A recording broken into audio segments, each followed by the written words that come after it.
Assalamualaikum warahmatullahi wabarakatuh. Halo semuanya, namaku Putri Pramestining dengan NIM A5102000127 Program Studi Pendidikan Guru Sekolah Dasar kelas 1B. Pada video kali ini, saya sedikit ingin menjelaskan mengenai tahapan awal pembuatan proyek warga negara dengan mata kuliah Pancasila. Pada proyek warga negara terdapat 4 lembar kerja yang harus diisi, yakni lembar kerja pertama, kedua, ketiga, hingga keempat yang akan dilaksanakan di pertemuan selanjutnya. Pada LKPBN 1, yakni mencari, menelaah, mencermati, dan mengidentifikasi permasalahan-permasalahan yang sedang terjadi di daerah saya. Permasalahan yang saya temukan di daerah saya yang pertama, rencana perbaikan jalan arah Museum Dayu tahun 2020 mundur atau belum terrealisasikan dengan alasan pandemi COVID-19. Yang kedua, meningkatnya pembelian kuota anak SD di masa pandemi COVID-19 karena anak dan orang tua tidak tahu mengenai adanya bantuan dari pemerintah.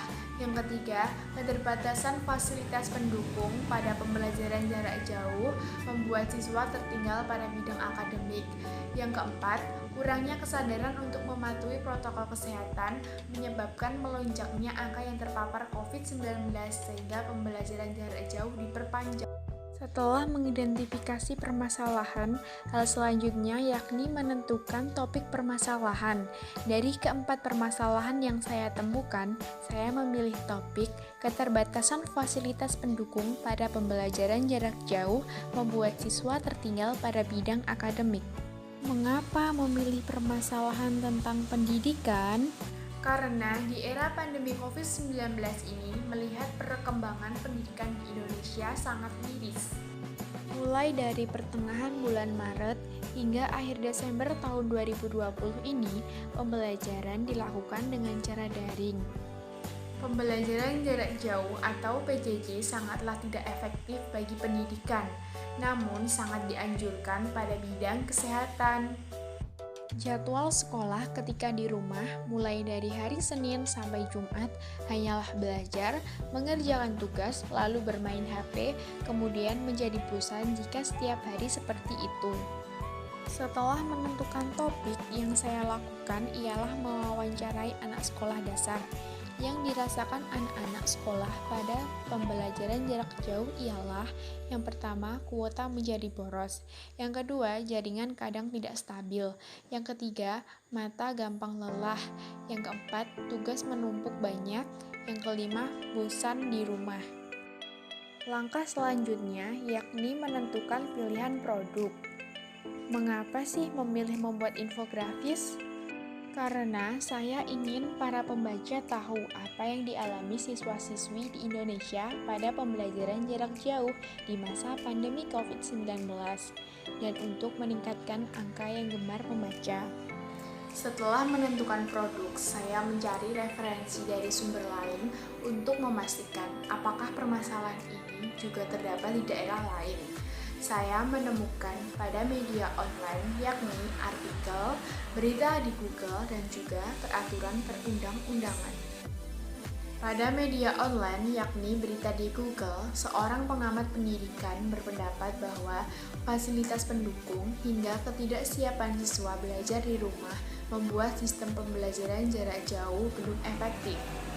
Lalu, pada peraturan perundang-undangan, menurut Undang-Undang Nomor 20 Tahun 2003, Pasal 1 Ayat 15 menegaskan peserta didik berkewajiban menjaga norma-norma pendidikan untuk menjamin keberlangsungan proses atau keberhasilan pendidikan. Kemudian pada media online yakni artikel, banyak keluhan baik dari pendidik, peserta didik maupun orang tua terkait pelaksanaan pembelajaran jarak jauh atau PJJ. Mereka mengeluhkan keterbatasan ketersediaan sarana teknologi, kemampuan pengoperasian, ataupun keterbatasan jaringan internet di beberapa daerah.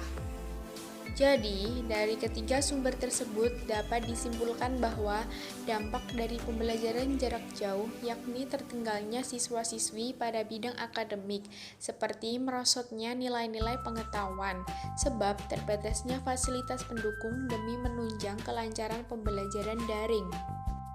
Setelah mencari sumber atau referensi lain, saya melanjutkan untuk membuat konsep pembuatan produk infografis. Ada 3 konsep, yaitu pertama, mencari referensi infografis di media sosial. Yang kedua, memilih tema sesuai permasalahan yang ada. Yang ketiga, merangkai atau menyusun dalam template. Kemudian, hal yang saya lakukan yakni mengambil foto secara langsung pada objek permasalahan tersebut dan juga mengambil referensi dari media sosial.